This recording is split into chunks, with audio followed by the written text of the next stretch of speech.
Hi everybody. Today I'm going to walk you through how to performance test a satellite modem in under 5 minutes.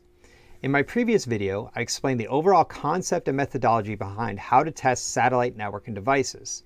To check that out, head to the link in the description. In this video, I'm going to show you how to test a modem in real time using a traffic generator and a network emulator. In review, this is what a typical satellite network would look like. You have a facility with an SD-WAN gateway, a TCP proxy, a satellite modem and reflector interfacing with a LEO, MEO, or GEO satellite network, and then the downlink side would have another SD-WAN gateway. This could be another facility or a data center. For this demo, I've configured my traffic generator to interface between two satellite modems.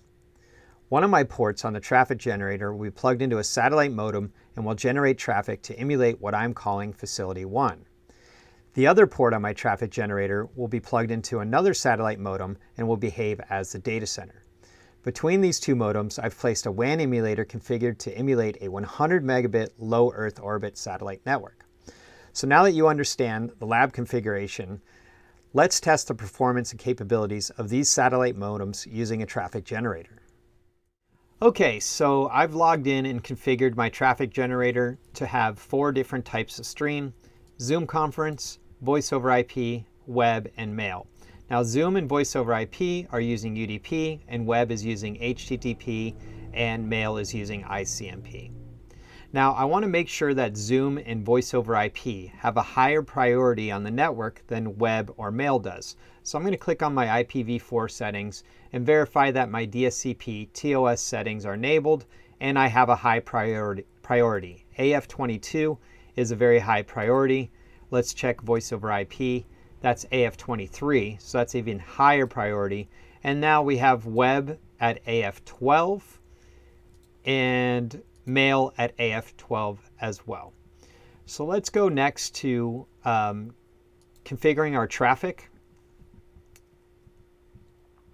So on this screen, I can configure my traffic.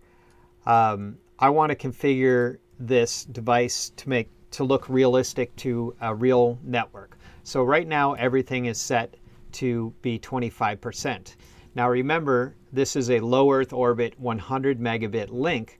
So that would mean mail would get 25 megabit, Zoom 25 megabit, voice over IP 25 megabit, and web 25 megabit. But that's not realistic to what I might see on a real network. So let's configure that to make it look like it's a real network.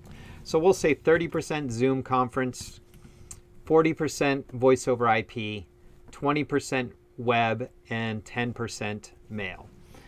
Let's go ahead and update that, and we can see the pie chart reorganize. So again, this is going to be a 100 megabit link. So 30 megabits will be Zoom, 40 megabits will be voice over IP, 20 megabits will be web, and 10 megabits will be mail. So let's go ahead and fire off this test.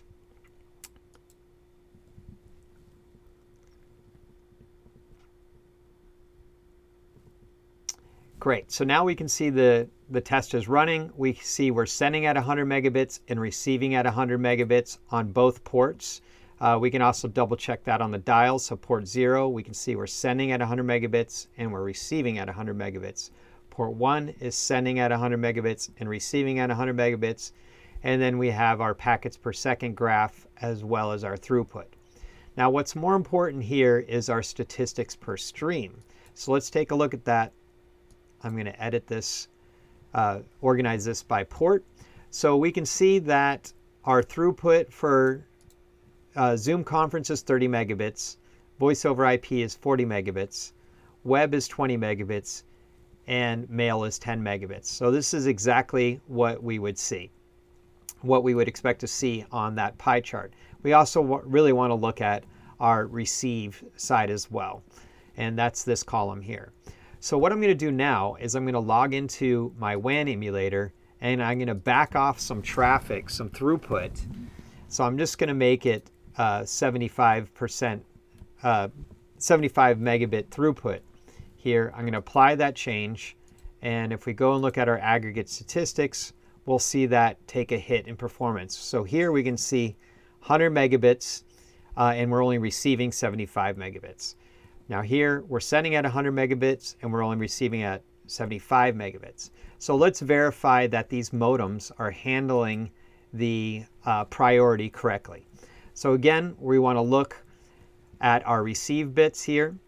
We can see that we're receiving on Zoom conference at 30 megabits. Voice over IP is 40 megabits.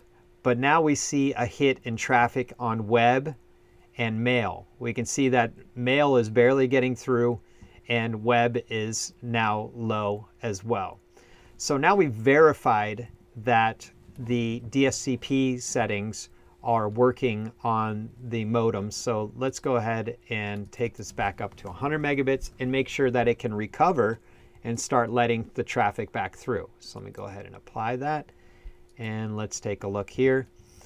Yep, we see it recovered. We now see we're receiving at 30 megabits, 40 megabits, 20 megabits, and 10 megabits. Let's look at our aggregate statistics. And we can see 100 megabits sending, just about 100 megabits receiving, 100 megabits sending, 100 megabits receiving. So we verified that the satellite modems do handle the TOS or DSCP values accordingly, and that it can also recover once the bandwidth is available again. In this demo, we were able to validate that the satellite modems were recognizing the DSCP values in the traffic. But don't forget, a traffic generator can be used to test many other network devices and functions. Some examples are validating throughputs, testing your WAN accelerators, checking your routing, maybe understanding link switching behavior, load testing or load balancing. Basically, if it sits or functions on your network, then a traffic generator can test and verify it for you. So thanks for watching this video, and for more information on the satellite testing with traffic generation or WAN emulation, please visit our website at www.apposite-tech.com.